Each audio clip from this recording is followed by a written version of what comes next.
Objections are one of those things that if you're not practicing and you're not paying attention to your scripting and role playing, this is where you might get really caught off guard.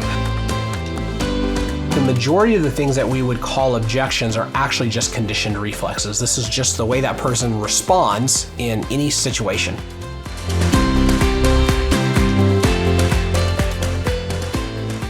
Real estate agents, welcome back to the RMG Agent Podcast, the home of real estate professionals just like yourself. I'm your host, Reed Moore, and I'm excited that you're back here with us. As always, we want to impact, empower, and encourage you in everything in your professional career as a real estate agent. If you would go over with me to rmgagentpodcast.com, you can check out all of our action guides, all of our past episodes, as well as webinars that we've done. Everything's there to really just empower you in your real estate career. Also, do us a huge favor, like, subscribe, and share wherever you see this on YouTube or iHeartRadio or any other places that you listen to or watch podcasts. So today, this episode, as always, is brought to you by Area Pro. Go to areapro.com/RMG. Check out the amazing professional tool that is Area Pro. And to help me with today's episode, Jake Bartlett. I am here and I'm elated. That's my word. Ooh. That's my word for the day. Elated. Elated. Big word. I like it. It's on my little rip-off calendar. Elated. Okay, so let's jump into this, except for go back and check out last week's, which is closing time. Sing it. Closing time. Perfect. That's woof. That was off key. Perfect. That's exactly what I was going for. Role play for clarity and commitment. And Yes. This week, we have Your Honor, I Object. Handling client objections. Yes. So when you think of client objections, where do you start? So the first place that I start is objections are one of those things that if you're not practicing and you're not paying attention to your scripting and role playing, this is where you might get really caught off guard. And I think one of the first places that I like to start is just to understand that not all objections are objections, right? So we really have two different buckets that these kind of things come back at us from potential clients. And that is we have objections and we have conditioned reflexes, and they're different because an objection is the client or the potential client saying they're saying something like they don't trust us yet, or they need more information, or they're leery, or they had a bad experience, something like that. A conditioned reflex is simply how they deal with any salesperson who doesn't ask them a great question, right? So I'll give you an example. You walk into Best Buy and the person greets you at the door and they say, hi, welcome to Best Buy. Can I help you find something? No. So that might be Right. what you say. Or what I would say is, no thanks, I'm just looking, right? Well, I say no thanks, I'm just looking, even if I know exactly what I'm looking for, because it's just a conditioned reflex, right? Yeah. You've been trained to go walk around the store by yourself because somebody said, don't talk to the salesperson. Yes, that's exactly right. Yeah. So this shows up all the time. In fact, the majority of the things that we would call objections are actually just conditioned reflexes. This is just the way that person responds in any situation. Just like somebody who has manners might respond by saying thank you or no thank you or something like that is just conditioned into them. And so if you were to walk into Best Buy and that person were to say something like, hi, welcome to Best Buy. What can I help you find today? Computers. Yeah, you might be more prone to not have that that conditioned reflex, and you don't have an objection to being helped because you're walking through the door with a specific objective. A lot of times when we talk to people, they have a real estate need, whether it's buying, selling, investing, or simply questions. And the way that we go about asking questions sometimes solicits a conditioned reflex. So we want to just know that going in, because if you treat a conditioned reflex like it's an objection, you can build up the emotion around that. The reality is that person's not objecting to anything. They just always say this. Yeah, I would tell you that if you're calling internet leads or back through any sort of, somebody that's been on your website looking at houses and you call them and you get into your script, probably 85% of them have the conditioned reflex of I'm just looking, right? Yes. I'm just looking, which, yeah, there are some people that are just looking on there. And there are some people that are actually in the process or want to be in process of buying a house. And the questions that you ask and the way you treat that is how you're going to decipher those that are actually just looking at houses because they like to look at kitchens, or those that are in the market to buy in the next 3 months, 6 months, 9 months, a year. Yes. So the way that we want to handle conditioned reflexes and objections are actually similar. And that is that we want to either ask questions or we want to give short answers and then ask another question. So what happens in a sales conversation, if we give an answer and that's it, then the other person takes control of the conversation. Now they start asking questions and we might even feel really good about ourselves because we're the answer man and we're going to answer all their questions. But they're asking questions that may or may not be relevant and are certainly most of the time not leading you down the direction of them working with you. So when it's a conditioned reflex, we want to be able to sidestep it by asking a great question or answer it and then go right to a question to be able to help them continue down their journey of being a homeowner or a home seller. If it's an objection, then there's a limited number of things that somebody can object to that we'll talk about later, and we want to be able to help solve those solutions for somebody because, again, the reason that we get paid is we are helping somebody bridge a gap between where they are and where they want to be. Between where they are and where they want to be are usually lots of challenges and lots of things that are unknown and sometimes some fear and some other things. So objections are things that we practice because our job as a trusted guide is to get them from point A to point B. And that means that we need to know how to help them get there. So when we start talking about, do you have and maybe I'm going to ask a question that there isn't an answer to, but is there a quick guide or something you think of to decipher if something's an objection or if something's a conditioned response? Do you have a specific thing, or is it just you jump into it, right? Yeah, so conditioned reflexes are going to be very, very similar across the board, and you're just going to hear them a lot, right? So somebody who's looking to buy, they're going to use the conditioned reflex of I'm just looking, right?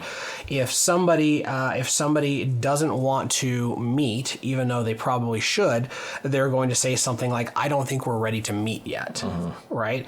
But it's unqualified. Like at that moment in the conversation, it kind of doesn't make sense, right? You're having conversations, you're working on your closing skills, and you're in clarity, and now you do your trial close. And even though they said, something like, we have to be out of this house in 15 days, and it's really important that we move to San Diego, and you say, great, sounds like we should get together. And then they say something like, I don't think we're ready to meet. Okay, that's a conditioned reflex because there's no logic to it and there's not really a flow. And so when you hear something over and over and over again, or it's just not a logical part to the conversation, a lot of times it's a conditioned reflex. It's not an objection. Yeah, something else could be like, I don't know if I can buy yet, so I'm not going to meet, right? Which that's part of the questions I'm asking you is, have you talked to a lender yet, right? Right. We don't know if you can buy until you talk to a lender. Right. Right. Yeah, absolutely. Okay. So jumping into some handling of objections, there's some buckets that those fall into. Yeah, so when we're looking to handle objections, there's kind of a limited number of different things that are reasons that somebody objects to your service, right? So they might object out of the gate because they actually just don't have motivation, right? And you haven't explored their motivation yet. They might not have, the timing might not be right for whatever it is that you're asking them. It might be an issue of price. It might be an issue of trust, right? You haven't established rapport yet. They don't necessarily trust you that you can guide them at that point. They may not be the decision maker. So sometimes you'll start hitting objections and conditioned reflexes because that person actually doesn't have the ability to move forward. They may have uncertainty. They might have emotional attachment. So this one happens a lot where you'll have somebody who really, really, really needs to do something in real estate, but the amount of emotional load, right? So you have a death in the family, the house is in probate, all the siblings are fighting, the court says you will do this, right? but now you have all of the household memories and everything like that. And so you'll end up with objections and things like that just because there's a lot of emotion involved. People have concerns around the market, they'll have concerns around competition, and they will perceive a lack of value if you're not doing a good job doing your intake conversation, right? But if we boil that's a lot to remember. So if you boil all of that down, one of the things that ends up happening is if you actually get an objection, you can boil it down to something like what you said when we were getting ready for this episode, which is what?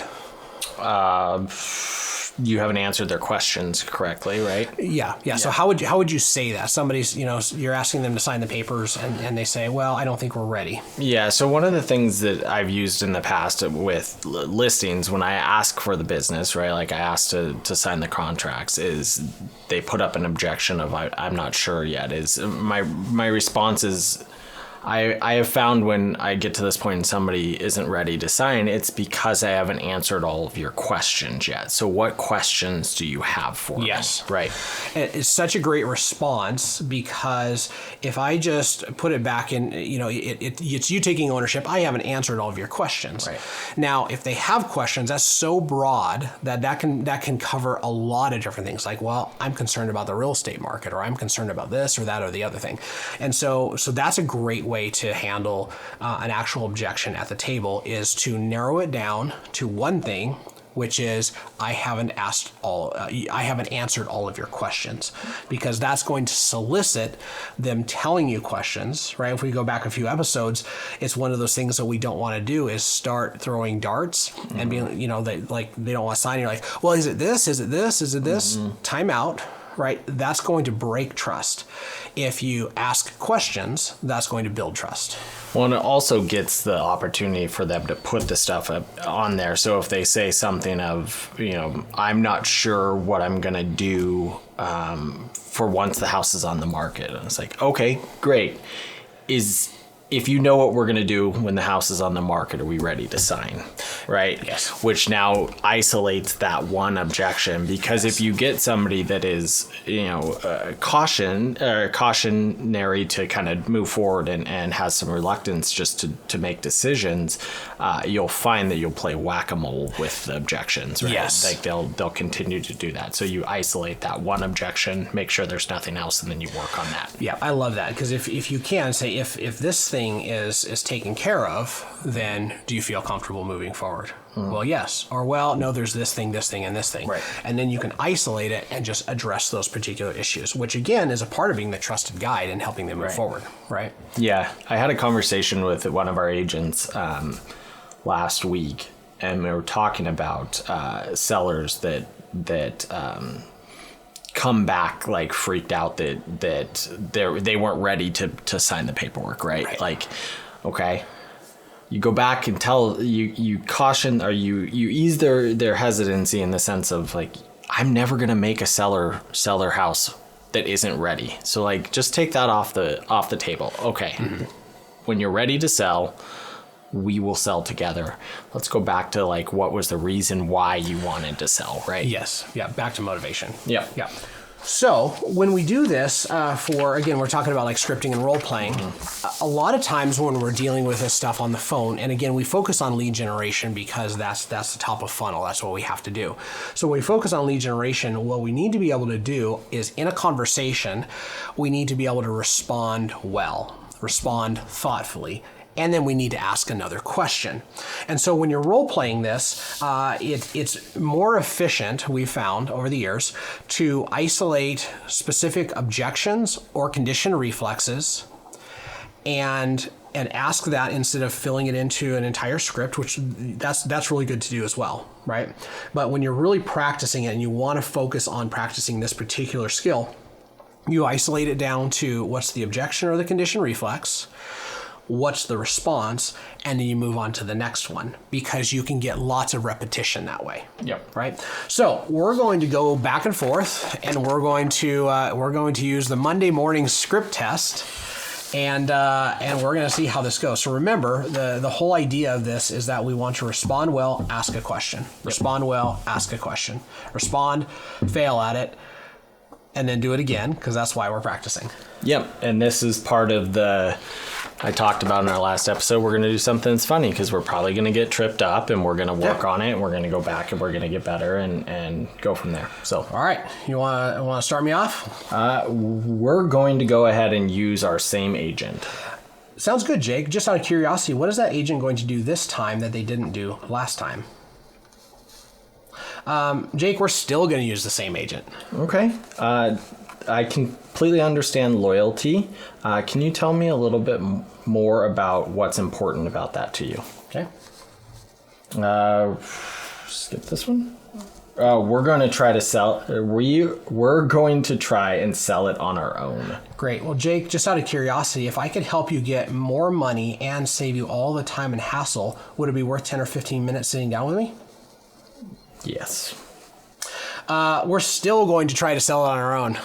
Okay, I can understand that. I can see why you want to do that. If I can sit down and show you how, by working with me, I've been able to help my clients make more money than selling on their own, would that be worth 10 to 15 minutes for you?